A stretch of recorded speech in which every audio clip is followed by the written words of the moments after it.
Hey guys, this is Alfred back with another video, and in today's video I just want to talk about the finalized version 3.2 tier list. So walking into version 3.3, these are the characters that are really good and really bad in the current meta. So hopefully by the end of this video you're able to take away something and hopefully make a decision on what characters you need for your account and whether or not you should be pulling for certain characters that you have in mind. And these tier lists are largely based on Pridwin, so if you want their raw data and statistics, you can go ahead and go to their website. Links are in the description below. But if you are here for my opinion of what I think are the best characters in the meta, this is my opinion. And the characters basically are from left to right. So I think the characters at the left of the tier list are much better than the right of the tier list at a certain tier. So that is largely my opinion. So if you have differing opinions or if you have any questions, please feel free to comment down below. And with all that said, let's begin with this video. So I will be basically talking about each tier and what my opinions are of these characters. Let's first talk about the S+ tier. So S+ tier, once again, the best of the Honkai Star Rail roster right now. These characters are very meta, and what I mean by meta is they can be played basically in every single game mode that the game has to offer right now. Now, some of the mainstays and some of the staple characters that we have are going to be Lingsha Robin, fantastic abundance character Lingsha, and a very strong amplifier and a very strong harmony character Robin. These two characters are at the top of the game right now, can be played in basically 98% of the team comps, and you probably want them in order to increase your damage and just overall improve the gameplay. A new character that joined them recently is Tribi. Tribi is a very strong follow-up attack AoE character. She is not only a support, she is also a very good sub DPS in my opinion. She outputs a lot of damage as well, and she will be played a lot in AoE teams especially. So if you are going to be playing, for example, the Herda or Anaxa, the new AoE character, you pretty much want Tribi to be in the team. Speaking of the Herda, she is the strongest DPS in the game. Her AoE damage is absurd, and on top of that, she also does a lot of single target damage, which is surprising for an AoE character, and that is the reason why she is in S+ tier. And in my opinion, any other DPS that wants to be in S+ tier should have the same level of damage output as the Herda. If not, you probably should not be in S+ tier. In addition, she also got a new toy, Anaxa, to significantly improve her quality of life, and now she can even fight every single boss in the game, not just ice weakness enemies, making her a very strong character and the best DPS in the game overall. Now, speaking of DPS, you might ask, why is Castoris in S+ tier then? In my opinion, her damage level is not as high as Herta, but her damage is still really insane. And what makes her S+ tier is her global passive. So the thing that everyone is talking about, her global passive, is just really good. It can swing the fights for you many times, and in fact can even get you that 3rd star in MOC which you're struggling in just by reviving your team. The best part is you don't even need to play her in your team, and that is why she is in S+ tier. In my opinion, if you need to pull for a character, it is definitely going to be Castoris. She will be a very strong character whether you are a newer player or an older player alike. Finally, Sunday as well, one of the good harmony characters. You will be playing him in most of the Memo Sprite teams, so for Castoris teams, you definitely want Sunday. In my opinion, because his buffs are specifically good for Memo Sprite teams, he is not as strong as Tribi and Robin, who can be played in more versatile team comps, but he is still very good, and that is why he's at the end of the S+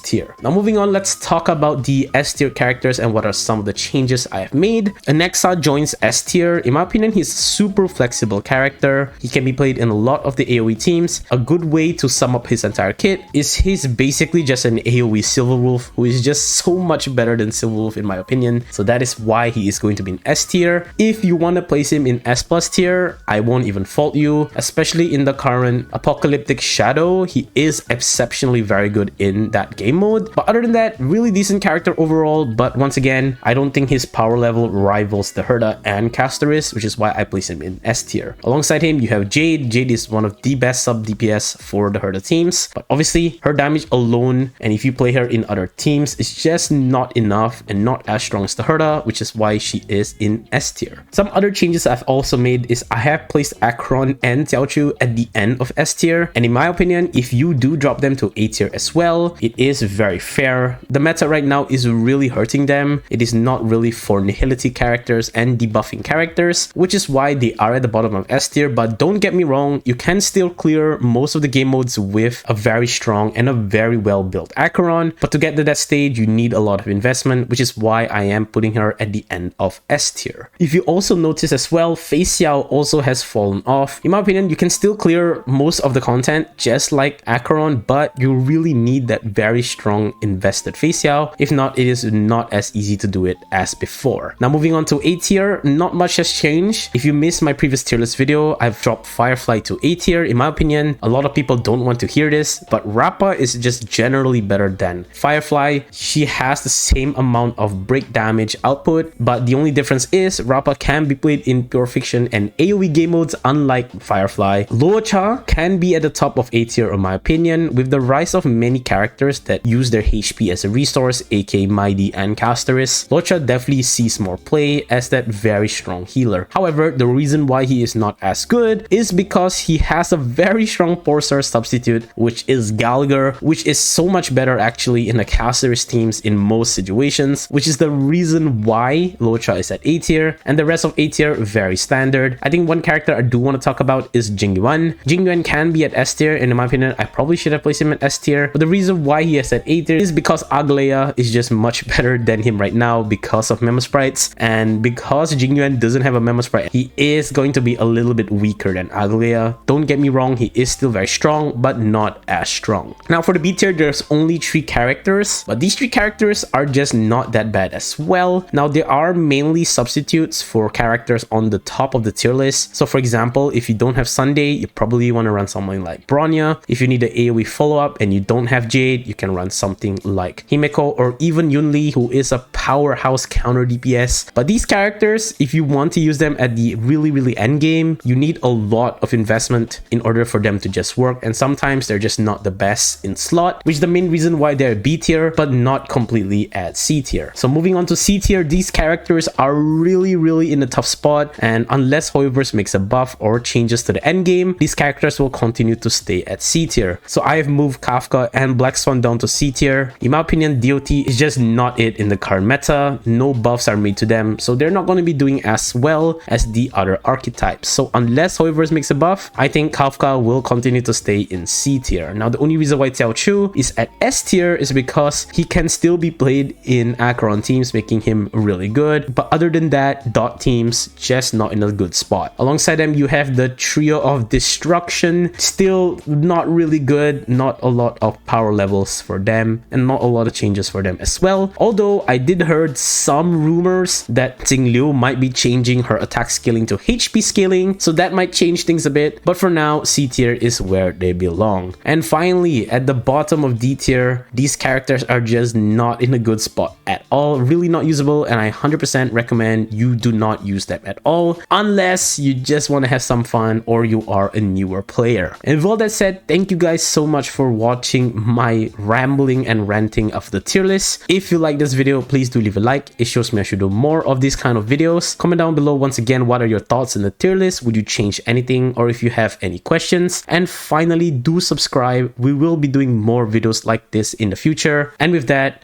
I will see you guys next time. Peace.